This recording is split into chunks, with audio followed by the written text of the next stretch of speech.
ఇవన్నీ చూస్తూ 9 రాత్రులు గడిపాక సరేలే సాయంత్రం అనిపిస్తారులే అని కాలు మీద కాలు వేసుకొని కూర్చుంటే అప్పుడు మొదలవుతాదిరా నా నిమజ్జనం వ్యాన్ ముందు 90 వేసి నాగిని డాన్స్ చేస్తారు. అంటే నాకు అర్థం కాదు, 9 రోజులు వాళ్ళతో కలిసి ఉన్నానని నన్ను కూడా వాళ్ళ ఫ్రెండ్ లా ట్రీట్ చేస్తారా ఏంటి? అబ్బా అబ్బా అబ్బా అబ్బా, మునిగినంత వరకు మనశ్శాంతి ఉండదురా బాబు నాకు.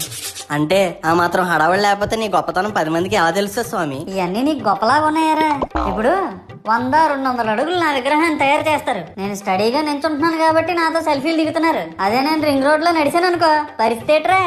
చూడు మహేష్, పిడికిడంత పసుపు ముద్దలో నేనున్నానని భావించి మనస్ఫూర్తిగా దండం పెట్టుకో చాలు. ప్రతి సంవత్సరం పెరగాల్సిందే నా విగ్రహాల యొక్క పొడవు కాదు, మానవుని యొక్క బుద్ధి.